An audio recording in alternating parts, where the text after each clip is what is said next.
श्री संयम लोढ़ा। अध्यक्ष महोदय, मैं आपका आभारी हूं कि आपने सदन में ये विषय रखने का मुझे अवसर देने की कृपा की। राजस्थान विधानसभा के प्रक्रिया तथा कार्य संचालन संबंधी नियमों के नियम 131 के अंतर्गत सिरोही जिले के बरलूट थाना अंतर्गत जाडोली वीर के निर्दोष लिखमाराम देवासी को हत्या के झूठे प्रकरण में फंसाने में लिप्त अधिकारियों के विरुद्ध कार्रवाई करने एवं पीड़ित को 4 वर्ष निर्दोष होने के बावजूद जेल में रखने के मामले में मुआवजा देने के संबंध में माननीय मंत्री जी का ध्यान आकर्षित करता हूं।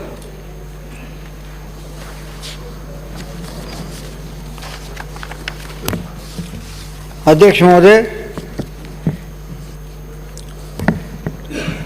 माननीय सदस्य के द्वारा जो ध्यान आकर्षण प्रस्ताव रखा गया है, मेरा उस बाबत ये निवेदन है कि 26/6/18 को नाथाराम रेवारी निवासी झाड़ोली वीर थाना बरलूट जिला सिराही ने नामजद रिपोर्ट धारा 459, 460, 397, 302 और 34 आईपीसी के विरुद्ध उसके गांव के ही लखमाराम व एक अज्ञात व्यक्ति को दी। उसकी मां जो घर पर अकेली थी, हत्या कर घर में 2,50,000 रुपये नकदी व सोने व चांदी के आभूषण तथा घर में रखे कुछ कागजात को लेकर के वो चले गए। आदि रिपोर्ट का प्रकरण पर अनुसंधान किया गया।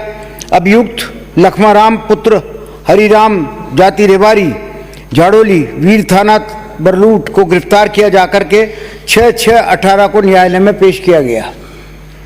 दोनों लोगों के विरुद्ध 459, 460, 302, 34, 397, 109, 113 आईपीसी के तहत आरोप पत्र 23/8/18 को माननीय न्यायालय अपर मुख्य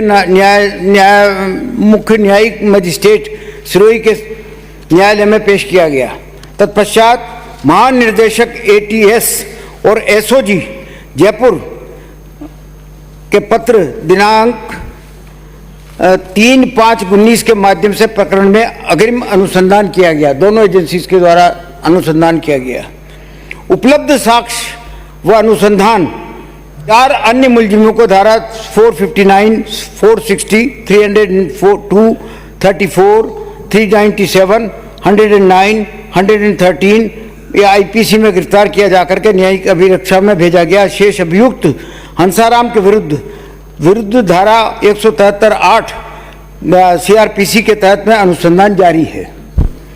पूर्व में गिरफ्तार शुदा लखमाराम पुत्र हमीरा राम का प्रकरण की वारदात में शामिल नहीं होना पाए जाने पर उसे धारा 169 सीआरपीसी के तहत माननीय न्यायालय से रिहाई दिलवाने हेतु कार्यालय अतिरिक्त महानिर्देशक पुलिस एटीएस व एसओजी राजस्थान जयपुर के द्वारा जिला पुलिस अधीक्षक सिरोही को निर्देशित किया गया।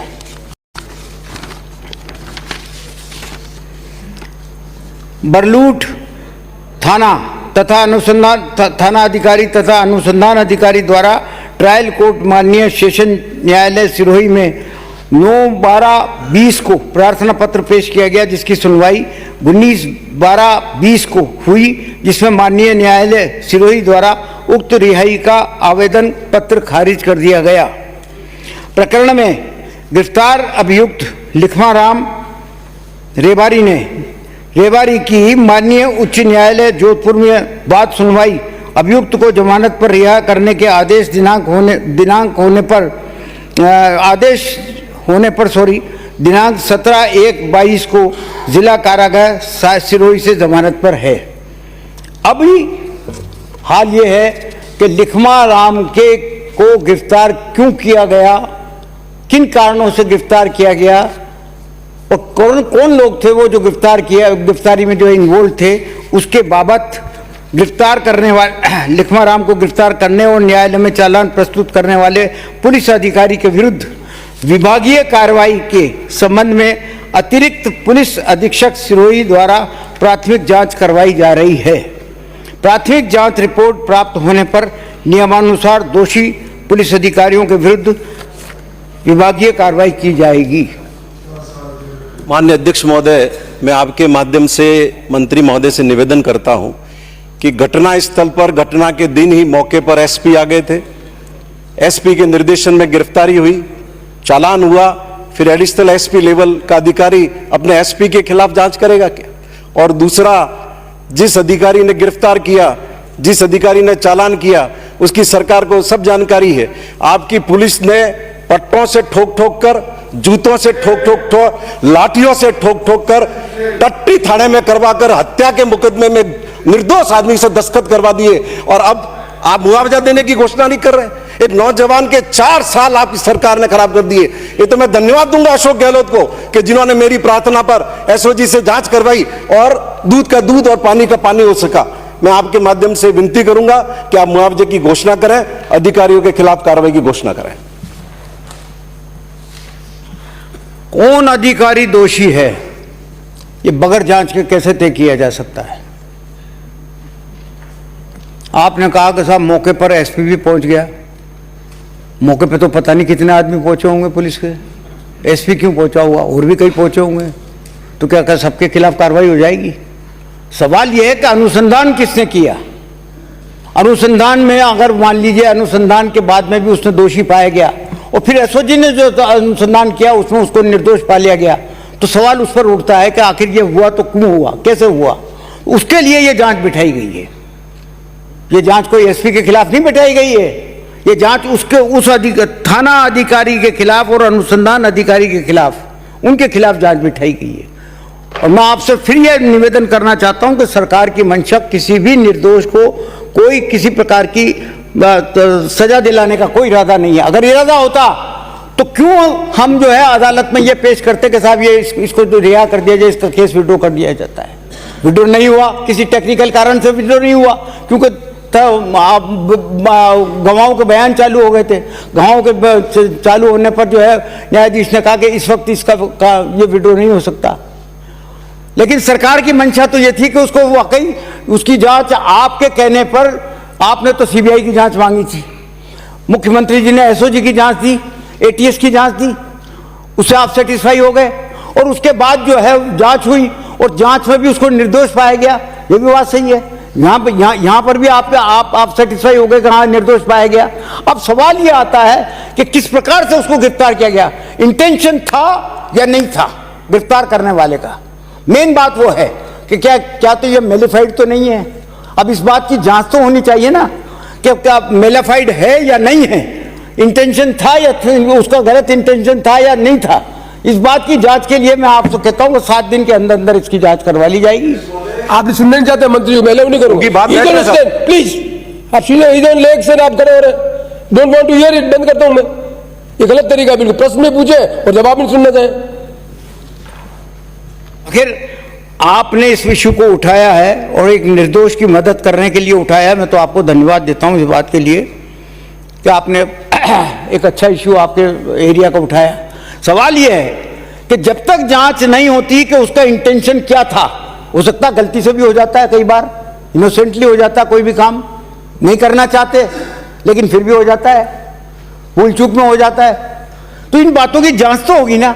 जांच में 7 दिन के अंदर अंदर करवाने की घोषणा करता हूं और यह भी करता हूं कि अगर जांच में वो आगे पा गया तो निश्चित तौर पर उस पर पुलिस की उस पर जो है सख्त से सख्त कार्रवाई की जाएगी अगर उसका मेलाफाइड इंटेंशन पाया गया तो। 2018 में कांग्रेस पार्टी की ओर से तब बदलू थाने का हमने घेराव किया था और पूरे समाज को सबको पता था कि ये निर्दोष है। ना आपको हिस्ट्री से क्या संबंध है? आप 7 दिन में जांच हो जाएगी, कार्रवाई हो जाएगी। ना प्लीज, ये गुंडागर्दी पुलिस की चर्चा समाप्त हुई। माननीय अध्यक्ष महोदय प्लीज आप धरना करिए। माननीय चर्चा समाप्त हुई। माननीय कटारिया जी, चर्चा समाप्त हुई। कटारिया जी,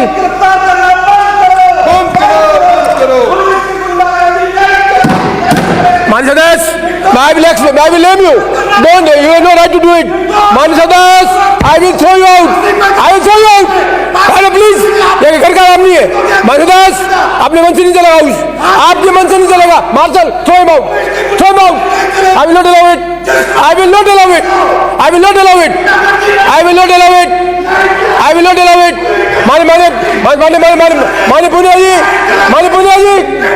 जी, मैं आपका बेटा प्लीज, आप बेटा प्लीज, आप बेटा गलत तरीका है, या उसको मजाक समझ रखा आपने, ये गलत तरीका बिल्कुल ही, मतलब you want to impose everything on the house, आपको मौका दिया, सुनना ही तरीका ठीक नहीं है, सभी माननीय सदस्यों से निवेदन करना चाहता हूं मैं, आपको राइट है अपनी बात करने का, सरकार को बात करने का अधिकार है, लेकिन आप कार्रवाई को सदन में नहीं सौंप सकते, इसलिए मैं सभी से निवेदन करना चाहता हूं, अनप्रेजेंट काम मुझे नहीं करने दें. माननीय कटारिया जी. अध्यक्ष महोदय, प्रदेश में खाद्य